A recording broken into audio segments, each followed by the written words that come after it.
with the expansion of AI and, obviously you cannot have a conversation about e-commerce or digital today without AI getting into the mix. But I really think there is this world that we're going to go into where it is a more personalized concierge experience than it is a place where you're asking somebody to go into basically a digital recreation of a physical space. You need to go find your product. You need to kind of down select, where it's going to be more of working with somebody to understand their needs and to a degree already have an understanding of some of their needs or their potential actions, being proactive and working with them in a more one-to-one. So I see a world where you come into an e-commerce site and there is no navigation. Welcome to the Ecommerce Toolbox Expert Perspectives, a podcast by Noibu, where we explore the elite strategies and cutting-edge insights with our expert guests. Get ready to propel your e-commerce business to the next level. Welcome to the Ecommerce Toolbox Experts Perspective. Joining us today, we have Owen Spencer, who is a director of digital, has a ton of experience on the retailer and agency side. So welcome, Owen. Really excited to have you on the show. Thanks for having me, Kailin. Really appreciate it. Awesome. I always like to start off by learning a bit about your career journey. Like I alluded to, you've worked both at the retailer level and then kind of gone through various different agencies, specifically in the SFCC world. And now you, like I mentioned, are the director of digital applications at Fox Racing. So maybe talk to us a bit about that career journey and some of the things you learned along that way. Yeah, for sure. I feel really lucky to have a pretty eclectic background. So, e-commerce was never really a thing that I had my eyes set on and was really a big passion of mine. Really, my background was in psychology, business, and art is really kind of how I got to where I am today. And over the years, just kind of dabbled in a lot of different areas, fine art, graphic design, ended up in web design. And as part of kind of going through the schooling for web design, really trying to get a firm understanding of how do I take my vision that I've designed, and then how does that get handed off, or how does it actually physically get built by a developer? And through that transition and that learning, I started to learn code. So, started rudimentary programmatic thinking with languages like Python. This was the world where, everything was getting into animations and really understanding like what all the capabilities out there were. As part of that, I kind of took that, was doing a lot of freelance work with just smaller mom and pop companies, and just got really lucky living. I'm in Portland, Oregon. We have a lot of huge e-commerce brands here, one of them being Columbia Sportswear. And I was just really lucky and grateful to be able to secure a position there, working as a front-end developer, and had an amazing team that took me under their wings and really allowed me to grow, gain a lot of knowledge, and really, dive into the deep end. You talk about Columbia Sportswear being a global, and at that time it was 3 brands, maybe 4, continue to grow. So I really got a kind of a front seat of how the big brands do it. But then after a number of years, I really wanted to just have a little bit more diversity in my day-to-day. I wanted to see how other brands were approaching their problems, what solutions were out there, and was able to sync up with a couple of folks at the ground level and start up a Commerce Cloud focused agency called Demand PDX here in Portland. Was there for a number of years, worked with a ton of different brands ranging from, really small boutique to massive globally known, outdoor retailer apparel companies, multi-tool companies, fine jewelry, furniture. So I really got a crash course in all of the different needs that these businesses have. And then over time, kind of worked there, worked at another SFCC agency, Red Van Workshop, phenomenal team over there. Also got to kind of see how other agencies work. But really for me, I wanted to get back into the brand side. So, working B2B at Melissa and Doug, also on Salesforce, but more on the core platform. So kind of gave me that behind the scenes of, Salesforce Commerce Cloud versus Salesforce Core and where they're similar and where they're different. And now, really happy to be originally at Fox Racing, now Revelist, overseeing adventure sports digital experience across a number of outdoor brands. I love it. What a background. Through that, obviously, you've had to talk a lot about with your clients and as an operator, working on basically having data-driven and then sometimes data-informed decisions. So maybe talk to us a bit about what the difference is there and some of your philosophies around that and how you've brought that into organizations that you've partnered with. For sure. Yeah, and it can kind of feel like splitting hairs when you get into these two terms because they sound very similar. And like the clear way that I like to explain that when I'm talking to folks is data driven would be blindly following the data that you're seeing, and data informed would be using that data as a piece to your decision. working with a lot of different brands in a lot of different sizes and capacities, I've seen both ends of that spectrum where you have folks where these massive organizations where you're not changing anything on there unless you have this full data report that shows, we've quantified this is going to be the lift. Even if it's minimal, we're going to go ahead and follow it, but you don't make any changes unless you have that really secure data point. I've also worked with those brands where it's the opposite, where we're driving purely by gut, or, worst case is it's the loudest voice gets the decision that's made. And we've all been on those websites, right? Where you're not really sure what's going on. Things are popping up. It doesn't feel like a cohesive journey. It's because, those decisions that have been made have really been made from the hunch of, I've seen this on a website. I've done this in the past. I think this resonates with me. So the idea of really having the data-informed decision is taking both of those and kind of combining them for the best balance. So we're taking those data points. We don't want to just blindly make decisions, but we also know that not everything can be measured. And even the things that can be measured, it's not always the entire story. So taking those and we combine them with, here's some data that we've gathered, and then how do we apply that to maybe a hypothesis that we have or a problem that we're trying to solve? And then we can still analyze the data as we go forward, but we're not just blindly following it. A great example I would give of that, we've all seen kind of the stories of it of, man drives into lake following his, Google Maps, right? So it's got that same kind of idea as, it's trust but verify, and kind of using that as a piece to the puzzle, but knowing, when you need to hit the brakes and not drive into that lake. I love that. And I think you mentioned various different stakeholders and having to kind of balance what the user wants, what the marketing team wants, maybe what the agency thinks is the right idea. Maybe talk to us a bit about some of the tactics around balancing user feedback and then maybe pairing that with leveraging user data and then obviously some of your own knowledge to kind of build the best digital experience. Yeah, for sure. For me, at the end of the day, it all comes down to the people. Like, it's really hard, especially in the modern digital age where we have all of these data points, we have all these very complex systems. At the end of the day, like, there's a person behind all of these things. And so when we talk about, oftentimes it will be, it's the C-suite and it's marketing and it's brand and it's dev, but really, like, there's a marketing person that has this, or a team that has this vision. And at the core, I'm a firm believer that we're really all trying to do the best with what we have. And so when marketing might come and they say, we have this objective and here's how we're thinking about achieving it, really the tactics that I use are putting myself in their shoes and really understanding authentically where they're coming from, the position that they're in, what they're trying to achieve, and then taking that and repeating that through all the folks that are involved in that. So we might have a solution that we're trying to solve, and the C-suite has an objective or a goal they're trying to achieve. Marketing has one, the user has one, the brand has one. Being able to kind of sit in those in true authenticity and take a step back and understand kind of like, and mentally I kind of create these Venn diagrams of where these things overlap. And then using that background of working with a lot of different brands and sizes and objectives to say, okay, here's the tactics that we can use to meet the goals and the needs in a balanced way for all of those stakeholders. I think a great example, and this is going to seem like, this is from years ago, but I think it's a really solid one. And it's kind of, standard at these points. But, working back with a sports apparel brand, their marketing team, big push was, hey, we want registered users. We want to be able to get this data. We want them on our marketing list. Like, that's our number one objective because we want to continue that brand conversation. Taking that in from the e-commerce team, they were looking at it and saying, hey, our goal is, how we are judged on success is, are we hitting those revenue numbers? Is our conversion rate at this point that our C-suite expects it to be? That executive team is looking at all of those things and saying, okay, is this operating in the way that we think is efficient and moving the business forward? But really kind of going back to the user. So what we saw was one of the tactics that was being used is, you've brought this person into the journey, you've marketed them to your site, you get them to add a product to the cart, they're in the cart, and you go into your checkout, and you were immediately met with this wall that said, register for your account. And then below it was, don't want to register for account, you want to go into your guest checkout.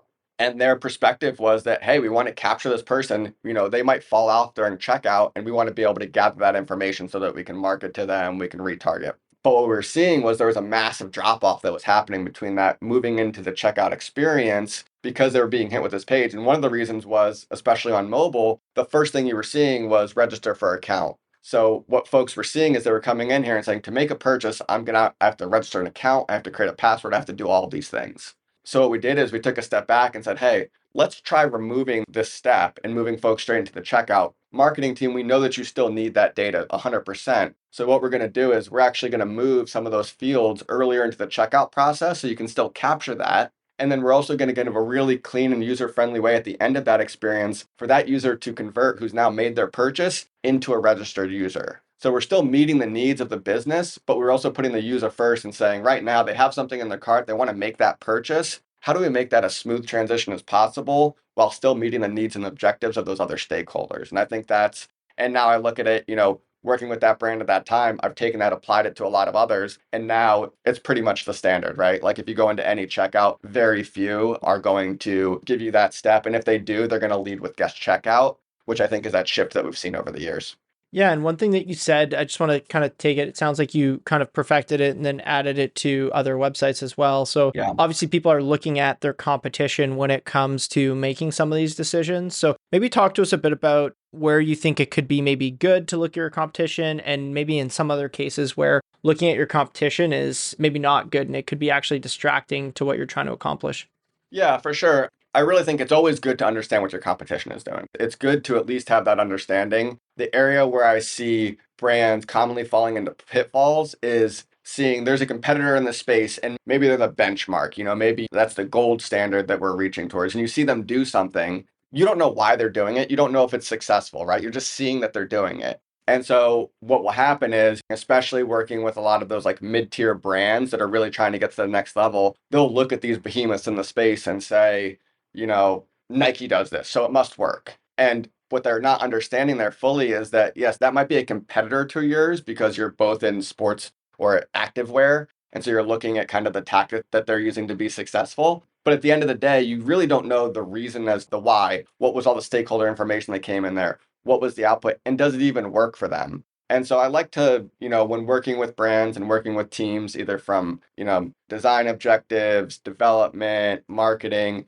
we look at it, but we also want to understand, okay, great. Now that we have kind of this information about how our users are going through these digital experiences, there might be things that we see, hey, commonalities that, we want to make sure that we have those pieces. We're not breaking the mold for the sake of breaking the mold.